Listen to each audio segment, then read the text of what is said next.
Saya selalu berkonsultasi pada seseorang agar karir dan jodohnya lancar. Dan seseorang tersebut memberi amalan seperti zikir, sholat, mandi seperti di sungai pada malam hari. Wah, ini masalah. Zikirnya udah bagus, sholat, mandinya di sungai, malam lagi. Dan ziarah dengan memberi sesajen. Ziarahnya ke kubur benar, ngasih sesajennya, itu yang masalah. Lalu seorang tersebut membacakan beberapa ayat Quran. Pertanyaannya, apakah itu diperbolehkan dan dapat dikatakan musyrik? Tidak boleh dan itu musyrik. Ada ayatnya. Dan ini permainan jin. Permainan setan. Lewat jin-jin. Bahkan langsung turun surahnya. Bahkan langsung turun larangannya. Bahkan disebutkan kisahnya. Sejak dulu, sejak jahiliyah. Ini perbuatan sudah ada di zaman jahiliyah. Diluruskan di masa Islam. Turun Quran surah ke-72 ayat yang ke-6. Wa annahu kana rijalun minal insi ya'udzuuna birijalin minal jinni fazaduhum rahaqa. Dan sungguh kalian mesti tahu, kata Allah, dulu ada banyak orang yang sering memanfaatkan jin. Minta ke jin. Ngasih sesajen, ya. Ngasih ini, ngasih itu, ada yang korban. Ada yang korban dengan darah. Bahkan tidak sedikit dulu-dulu itu ada yang mengorbankan manusia juga.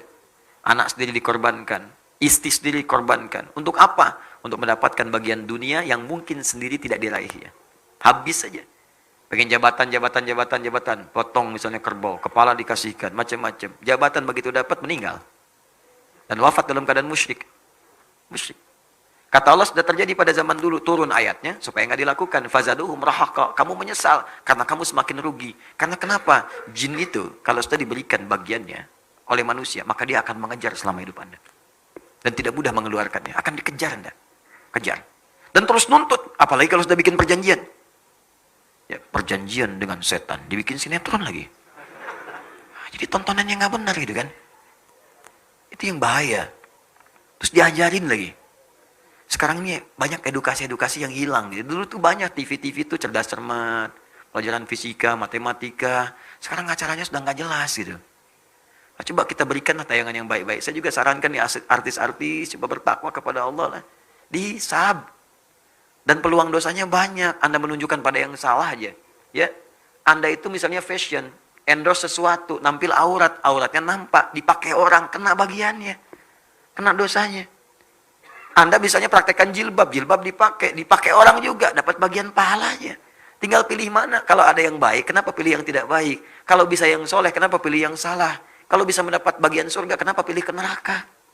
Terlalu panas. Terlalu panas. Terlalu panas. Janganlah. Ya, menjauh dari itu semua.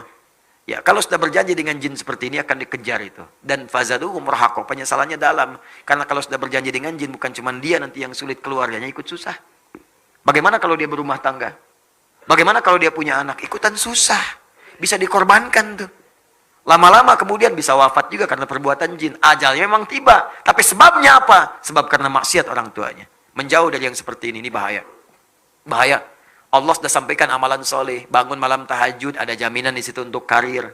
Ada. Quran surah 17 ayat 79 sampai 81. Wa minal laili fatahajjad bi. Sementara malam bangun untuk tahajud. Nafilatal lak. Memang itu sunnah. Tapi kalau bisa dikerjakan, asa ayyab'atsaka rabbuka maqaman mahmuda. Nanti Allah akan angkat Anda di tempat yang terbaik. Karir Anda kalau kerja, karir yang terbaik. Yang bagus. Wa qur rabbi adkhilni mudkhala sidqin. Kalau Anda bekerja dibimbing oleh Allah. Wa adkhilni mudkhala sidqin. Kalau nanti ada persoalan diberi jalan keluar. Enggak usah nyogok. Enggak usah korupsi, dikasih sendiri oleh Allah. Enak hidupnya. Untuk jabatan tiba-tiba dipilih, ini bagus di profesional, tiba-tiba orang itu naik. Nggak ngasih apa-apa.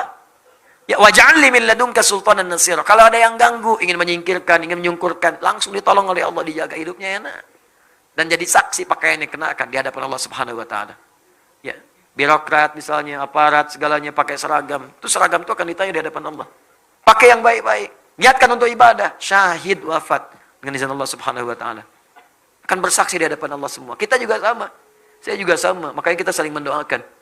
Ya, permohonan saya cuma dua. Minta, ya Allah, saya nggak minta apa-apa. Tolong minta doakan saja saya supaya diampuni dosa-dosa oleh Allah. Ya, dan wafatnya bisa syahid, sedang ngajar, itu kan. Wafat, enak banget. Insya Allah, ngajar, meninggal, enak. Ya, kalau bukan gurunya, yang muridnya misalnya kan. Ya, kan?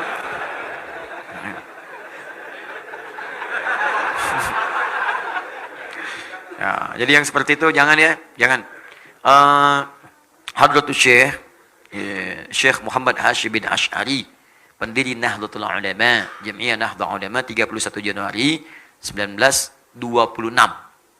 Ya, ini karib sahabatnya Syekh Ahmad Dahlan, pendiri Jamiah Muhammadiyah 18 November 1912.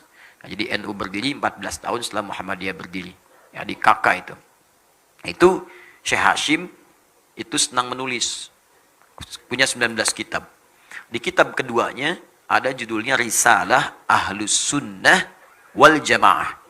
Risalah Ahlus Sunnah wal Jamaah. Buka halaman 11, paragraf yang terakhir paling bawah, baris 1 sampai baris 4. Itu disebutkan oleh beliau di antara bid'ah akidah, penyimpangan dalam akidah yang terjadi di tanah Jawa mulai muncul tahun 1333 Hijrah. 107 tahun yang lalu. Sekarang 1440. Wa minhumul abahiyuna, dan di antara aliran menyimpang itu aliran abahiyun. Abahiyun. Siapa aliran abahiyun itu? Alladzina yadhkurunallaha, kurang lebih bahasanya orang-orang yang berusaha berzikir kepada Allah Subhanahu wa taala banyak, tapi kesimpulan caranya keliru. Sampai menyimpulkan wasofa qalbuhu. Ya, kebanyakan banyak bukan karena zikirnya, karena niatnya yang salah, konslet kemudian akalnya. Konslet sampai menyimpulkan salah dan merasa menyimpulkan dengan zikir itu hatinya sudah bersih banget, bersih. Saking bersihnya fala yantawiqu alaihil amru wan nahyu. Maka sudah enggak berlaku lagi perintah dan larangan. Sudah enggak merasa mesti mengerjakan perintah karena sudah bersih hati. Salat itu fungsinya terbebas dari perbuatan keji dan mungkar. Dia itu sudah berlatih sehingga merasa sudah mengerjakan perbuatan keji dan mungkar lagi. Sehingga merasa sudah enggak usah salat lagi. Di amalannya zikir, cuman enggak salat. Jadi kalau Anda datang, tampilannya bagus. Pakai jubah. Lebarnya lebih daripada Batman. Ya, bisa. Janggut, pakai sorban, macam-macam. Datang Anda. Pak Yai, punten, ya Abi, aduh, ayah peryogi. Saya ada persoalan ini. Ya. Saya alhamdulillah di Bandung 3 hari, lancar bahasa Sunda. Alhamdulillah. Ya. Saya ada kebutuhan. Minta Pak Kiai gini-gini. Tiba waktu sholat. Allahu Akbar, Allahu Akbar. Oh, Pak Kiai, apa kita nggak sholat dulu? Ai masih belajar. Kalau Yai, Abah ini, sekarang jasadnya sholat, sekarang jasadnya sedang dengan adik mengobrol, rohnya sedang sholat. Itu kata beliau, kata Syekh Hashim, sesat. Sesat, jangan diikuti. Ya, awas hati-hati, karena ma'rifat tidak akan pernah meninggalkan syariat. Nabi itu ma'rifat kepada Allah tinggi.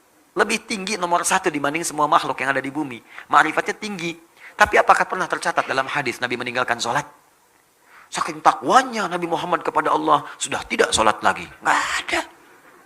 Tetap sholat sampai akhir hidupnya. Sampai mau wafat pun masih wudhu. Wafatnya kan wudhu. Dibawakan bejananya oleh Fudail. Wafat di pangkuan Sayyidah Aisyah. Masih wudhu, Anda bayangkan. Dalam sakitnya masih sholat. Bersandar ke tiang. Kadang menggunakan kayu tongkat, kadang sambil duduk. Saking pentingnya sholat, ma'rifat tingkat paling tinggi terhubung dengan Allah, dengan wahyu, masih sholat. Pak Kiai, zikir. Jasadnya ada di sini, ruhnya sholat. Sesat, kata Syekh Hashim. Nah, kalau menemukan yang begitu, jangan diikuti. Walaupun dia bisa memprediksi sesuatu. Oh, gak usah bicara. Ini kan punya masalah di kantor kan, persaingan jabatan kan, begini. Itu jin yang ngasih tahu. Jin. Nih Abah baru dari Mekah. Keluarkan contoh potongan kain kiswah. Padahal Mekah tahun 10 tahun lalu dipotong. Ada. Nah, itu kadang-kadang bantuan jin. Pada yang seperti itu jangan diikuti. Kalau ada orang kemudian melakukan demikian tapi meninggalkan syariat, jauhi yang seperti itu. Saya pernah orang liberal itu pengen ngajak diskusi pada saya. Sampaikan kalimat. Ustaz, menurut kami, bukankah fungsi sholat itu mencegah perbuatan keji dan mungkar? Ya, inna salata tanha anil fahsyai wal mungkar. Maaf, bagi kami sudah bisa mencegah perbuatan keji dan mungkar, sudah nggak usah sholat lagi kan? Jalan berpikir orang liberal tuh. Hati-hati dengan logika seperti ini. Sholat itu berfungsi mencegah perbuatan keji dan mungkar. Berarti kalau kita sudah menahan diri bisa mencegah perbuatan keji dan mungkar, nggak usah sholat lagi kan? Apa jawaban saya saat itu? Saya katakan, Mas, begini ya, meninggalkan sholat itu perbuatan mungkar. Udah, kita tinggalin aja. Selesai. Diem aja orangnya. Ya, dan kita doakan, ya Allah berikan dia petunjuk, berikan dia hidayah. Selesai.